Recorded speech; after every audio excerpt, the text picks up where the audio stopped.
echo of his call.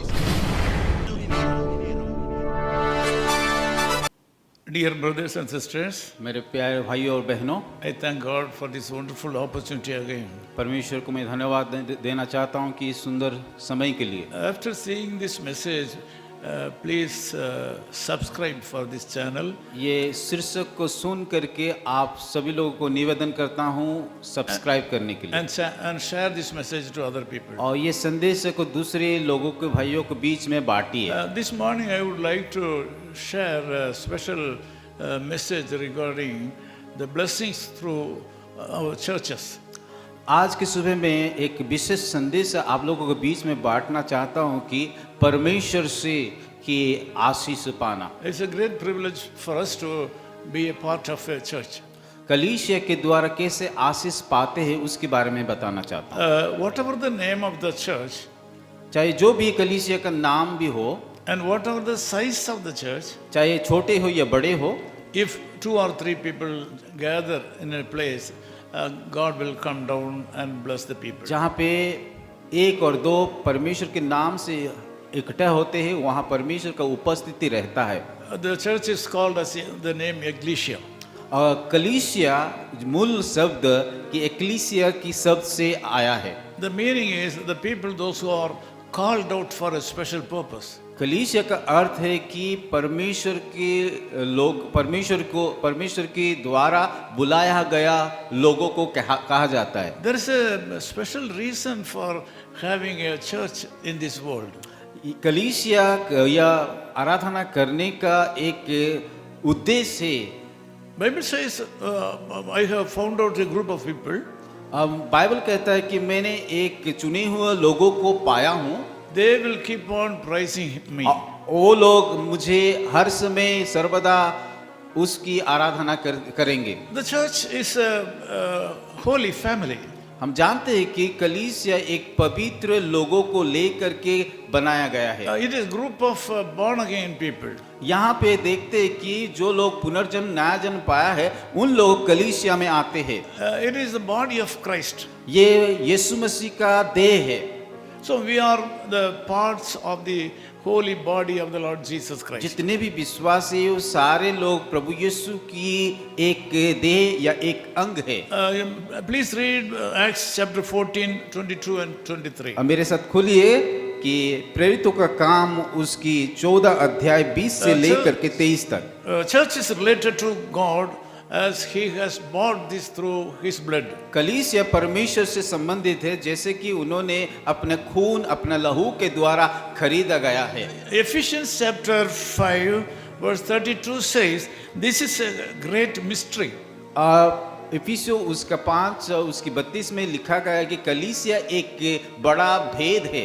The relationship between the church and Jesus Christ is a mystery. कलीसिया और यीशु मसीह का संबंध एक भेद है। So we are expected to love our church. इसीलिए हमें बताया जाता है कि हमारा कलीसिया को प्रेम करने के लिए We are expected to gather in the church on a regular basis. इसीलिए कलीसिया को हमें भी रोज हर समय ख्याल रखना चाहिए। We are not expected to forsake the gathering of on one particular day or Sunday or any day. इसीलिए बाइबल भी कहता है कलीसिया को मत छोड़िए, कलीसिया को रोजाना जाया करें। God like this. परमेश्वर वो चाहता है। So we should not forsake the gathering in our church. इसीलिए कलीसिया को नहीं छोड़ना चाहिए। Psalm 133 verse 1 says, behold, how good and how pleasant it is for brethren to dwell together in unity. यहाँ पे भजन संहिता उसका 133 का 1 में इस प्रकार लिखा गया है, देखो ये क्या ही भली और मनोहर बातें हैं कि भाई लोग आपस में मेल रहे। In olden days and nowadays we are able to see a lot of miracles are happening when the people gather in a church. हम पुराने समय में और अभी भी देखते हैं जब भी परमेश्वर का लोग इकट्ठा होते हैं वहाँ आश्चर्य काम अद्भुत काम होता है। And now also when church people join together in one accord and pray for a particular matter, the Lord is able to answer and give reply. अभी भी हम लोग जब परमेश्वर के नाम से उसके विश्वासी लोग इकट्ठा होते हैं, प्रार्थना करते हैं, वहाँ परमेश्वर अद्भुत काम करता है। Psalm 92 verses 13 and 14 says, those who are planted in the house of the Lord shall flourish in the courts of our God. और यहाँ पे भजन संहिता उसका 92 उसका 12 और 13 में इस प्रकार लिखा गया है, धर्मी लोग खजूर के समान फूल फलेंगे और लेबानोन की देवदार के समान बढ़ते रहेंगे। They will still bear fruits in their old age. वो लोग बूढ़े के समय में भी फलेंगे। They shall be fresh and flourishing in their old age also. वे पुराने होने पर भी फलते रहेंगे और रस भरे और लाल हाते रहेंगे। They are bound together in love, together to do a particular job. उन्होंने कि प्रेम से बांधे हुए एक काम को करने के लिए। This song says like this. ये भजन से इस प्रकार कहता है, Bind us together, Lord, bind us together, Lord, cords that cannot be broken. Bind us together, Lord, bind us together, Lord, cords that cannot be broken. Hallelujah.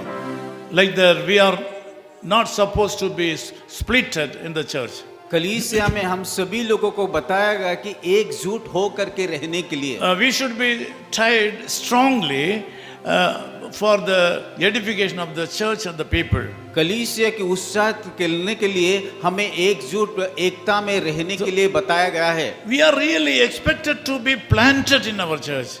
इसीलिए हमें कलीसिया में कि एक साथ रहने के लिए बार बार कहता है। It means we should be in a position to attend all the activities of our church. जब भी कलीसिया में जो भी प्रोग्राम होता है उन हर एक प्रोग्राम में हमें शामिल होने के लिए बताया जाता है। We should be attached and we should be obey the commandments of the pastor.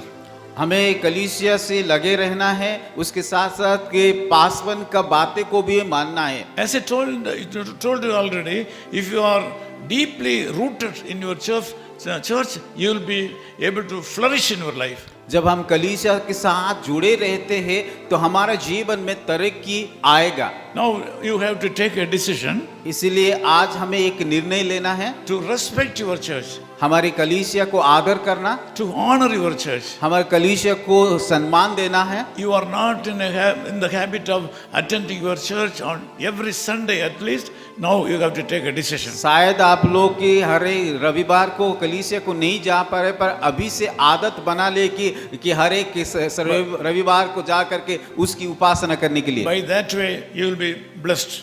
उसके द्वारा आप लोगों को परमेश्वर आशीष देंगे। If you are not a person who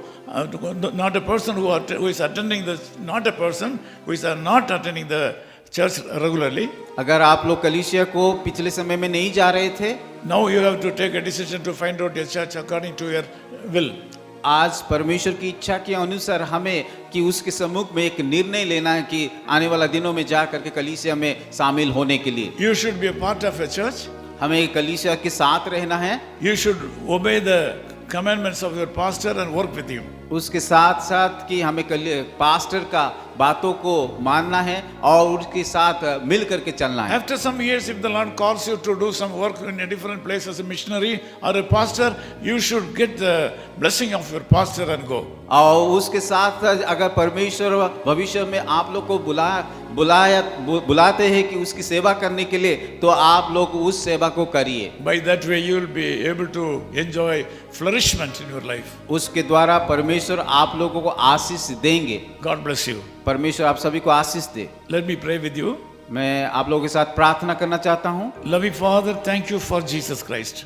प्रभु धन्यवाद देते आपकी प्रिय पुत्र यीशु मसीह के लिए। I have shared a brief message about church. मैं संक्षिप्त तौर से कलीसिया के बारे में संदेश को बांटा हूँ। There are a lot of people saying that they don't have time to go to church. बहुत सारे लोग कहते हैं कि उन लोगों के पास समय नहीं कलीसिया को जाने के लिए। But they expect blessings from you. पर वो लोग आपसे आशीष को चाहते हैं। Now I have preached that the blessing is in the church only. मैं आज इस संदेश में बताया कि कलीसिया को जाने के द्वारा ही आशीष को मिलता है। We know that you can bless a person through the church. हम जानते हैं कि हम लोग कि एक धन्य एक आशीष प्राप्त व्यक्ति होंगे जब कलीसिया को जाएंगे। You can speak to the believers to the church. मैं विश्वास करता हूँ आज विश्वासी लोगों को हृदय में आप बातें कीजिए। We know that you are expecting us to honor our church. हम जानते हैं कि आपकी कलीसिया को आदर करने के लिए Lord, this time, Lord, I ask you to give the blessing to take a proper decision right now. परमेश्वर में प्रार्थना को जितने भी भाइयों बहनों निर्णय लें उन सारे लोगों के निर्णय को आप I आशीष pray कीजिए। that this day should be a blessing to our people. प्रार्थना करता हूँ आज का दिन उन सारे लोगों के लिए एक आशीष का दिन हो पाए। Bless them. प्रभु आशीष दीजिए। In Jesus' name we यीशु के pray. नाम से मांगते हैं। Amen. आमीन।